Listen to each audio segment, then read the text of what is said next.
Good day guys, Easy Ride Journey po.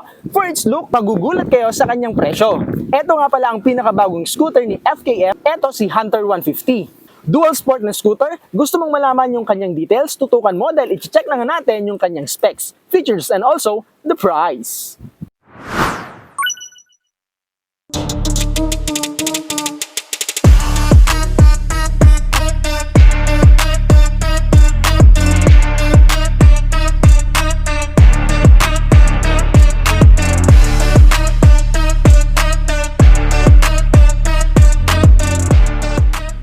Bossing, magandang umaga, tanghali o hapon mo man ito napapanood, may bago na namang scooter coming from FKM.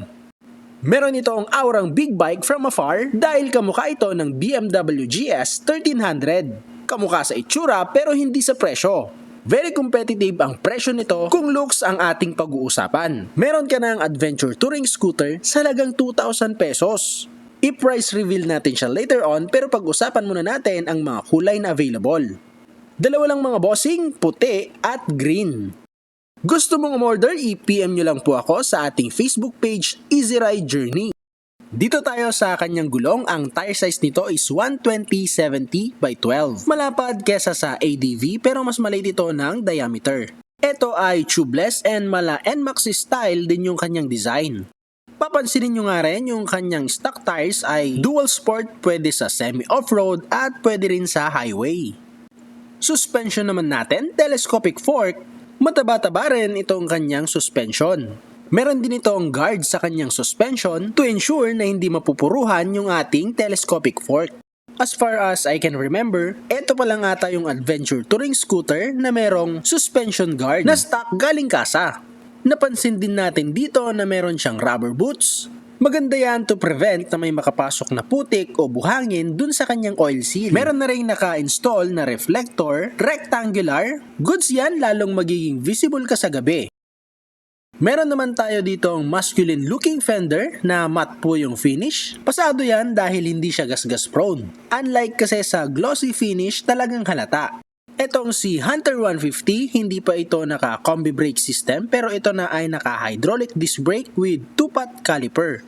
Isang sulit factor dito kay Hunter 150 ay meron na tong built-in na mini driving light. Kung hindi ako nagkakamali sa mga reviews ko, etong si FKM Hunter 150 ang kauna-unahang scooter na merong integrated mini driving light. Astig na ring tignan and less gastos mo na yan sa iyong i-upgrade. On the upper part, may decals itong FKM. On both sides mga bossing, ipapapansin ko sa inyo, meron siyang butas na kaabang para sa kanyang crash guard. Kung magpapa-install ka, dyan mo na ituturnilyo. Magkabilaan yan. Yaman din lamang na pupunta tayo sa kanyang headlight, i-appreciate na natin yung kanyang ilaw. Para sa kanyang presyo, ito na ay fully LED. Yung PX niya, yan yung kanyang daytime running light at yung gitna, syempre nandyan yung kanyang high and low. Yung kanya namang turn signal lights naka-position sa taas. Built-in din itong kanyang clear na wind visor, mahaba, good for long ride. Hindi nga lang siya adjustable, ito ay naka-fix. Ipakita naman natin ang itsura ng kanyang cockpit.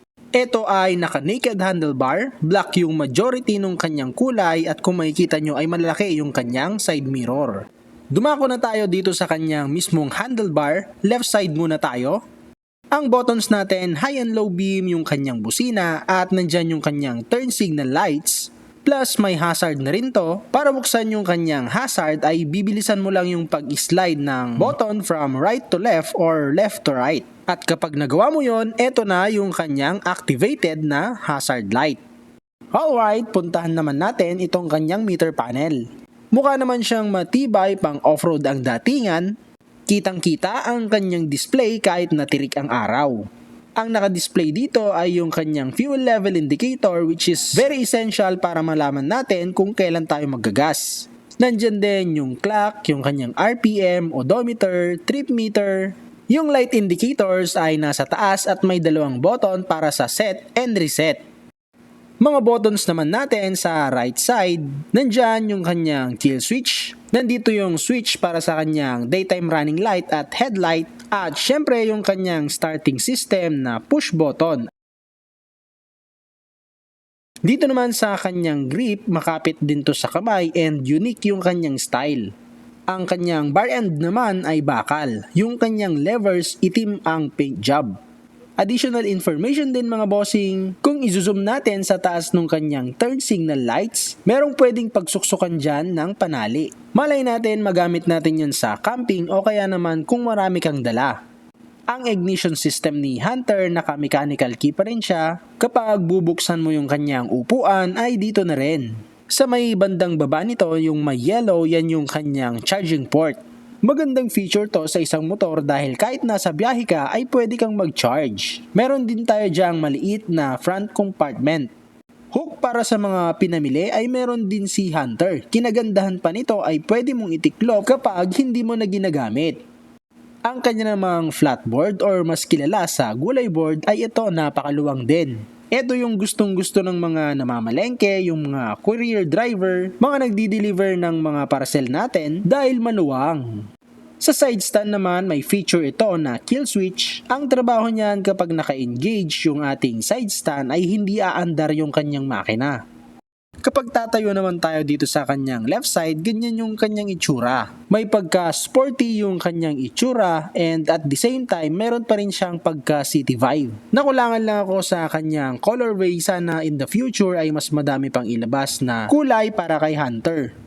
Ipapapansin ko nga rin sa inyo guys, itong kanyang grab bar. Top box ready na rin to kapag bibilin mo si Hunter, kasama na yan. Nagustuhan ko ang upuan nitong si Hunter mga bossing dahil maliban sa makapit ay malapad na rin to, saka malambot ang foam na ginamit, kaya kung isasabak mo to sa long ride ay paniguradong swabe. Two-tone din pala ito, yung part na to ay iba yung kanyang texture. Dito naman tayo sa ilalim, itong kanyang upuan ay wala pang spring, kaya naman dahan-dahanin lang natin ang pagsara. Puntan natin ang kanyang fuel capacity, malaki-laki rin to guys, nasa 7 liters din. And dun sa kanyang fuel consumption, remind you guys, ito ay 150cc na naka GY6. Scooter, ang kanyang fuel consumption is 39 kilometers per liter. Meron ding instruction na use unleaded gasoline.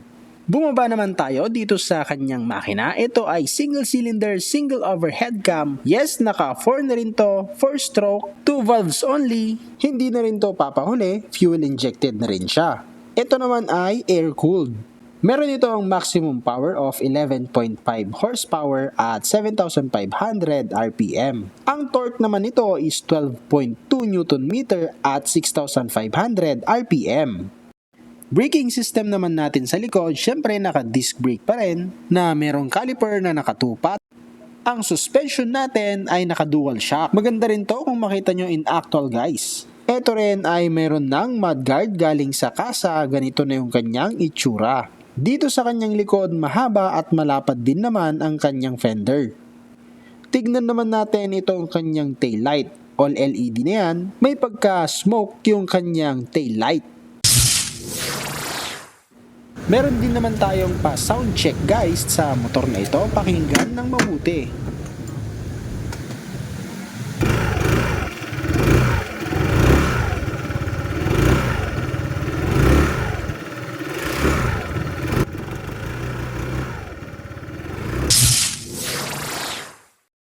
Alright guys, dito na tayo sa ating comfort check. Ikukwento ko na lang sa inyo kasi hindi pala naka-on yung ating mic.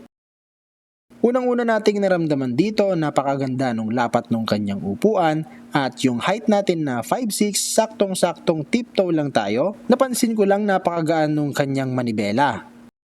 So yun na nga, pinulot na natin yung ating camera dahil hindi natin alam kung nakikita tayo ng maayos. Ito yung ating Hunter 150. So pag gusto nyo ng medyo mas maangas pa, mas rugged pa ditong scooter ni FKM is meron pa. Same price lang din sila. So depende na lang kung anong gusto mong scooter. Yung ganitong scooter iba na medyo pang city driving pero naka dual sport din siya. Pwede siyang pang semi off-road. Ayan, dual sport. So, ang presyo nila, pares lang din, 78,000 pesos. Ang down payment mo is 24,000 plus something. At ang magiging 3 years mo is 2,700 lang. So may rebate pa na 200 siguro.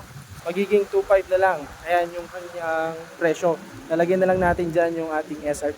Sa mga napadaan po at hindi pa po nakapag-subscribe sa ating YouTube channel, please do subscribe po. Pa-follow na rin po sa ating Facebook and TikTok.